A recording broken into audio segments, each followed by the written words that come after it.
തീരദേശ മേഖലയെ ഞെട്ടിച്ചുകൊണ്ട് കൊല്ലം കുരീപ്പുഴ കായലിൽ കെട്ടിയിട്ടിരുന്ന 10 മത്സ്യബന്ധന ബോട്ടുകൾക്ക് തീ പിടിച്ചു. ഇന്ന് പുലർച്ചെ 2:30-യോടെയാണ് കുരീപ്പുഴ പള്ളിക്ക് സമീപം അയ്യൻകോവിൽ ക്ഷേത്രത്തിനടുത്തുള്ള ബോട്ട് ചെട്ടിക്ക് സമീപം വൻ തീപിടുത്തമുണ്ടായത്. തീപിടുത്തത്തിന്റെ കാരണം സംബന്ധിച്ച് ഇതുവരെ വ്യക്തമായ വിവരങ്ങൾ ലഭ്യമല്ല. സമീപത്തുണ്ടായിരുന്ന മറ്റു ബോട്ടുകൾ ഉടൻ തന്നെ സുരക്ഷിത സ്ഥലങ്ങളിലേക്ക് മാറ്റിയത് കൊണ്ട് കൂടുതൽ ബോട്ടുകളിലേക്ക് തീ പടരുന്നത് ഒഴിവാക്കാനായി. തീ പടർന്നു പിടിച്ചതിന്റെ വ്യാപ്തി വളരെ വലുതായിരുന്നു.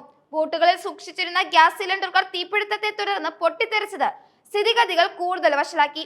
ഈ പൊട്ടിത്തെറികൾ തീ ആളിപ്പടരാനും സമീപത്തെ മറ്റു ബോട്ടുകളിലേക്ക് പടരാനുള്ള സാധ്യത വർദ്ധിപ്പിക്കുകയും ചെയ്തു.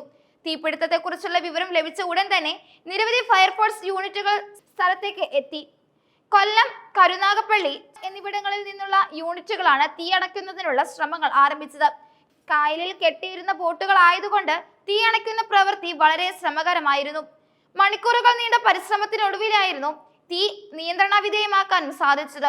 കത്തിനശിച്ച ബോട്ടുകൾ ട്രോളിംഗ് ബോട്ടുകളും പരമ്പരാഗത രീതിയിൽ ആഴക്കടലിൽ മത്സ്യബന്ധനം നടത്തുന്ന ചെറിയ ബോട്ടുകളും ഉൾപ്പെടുന്നു.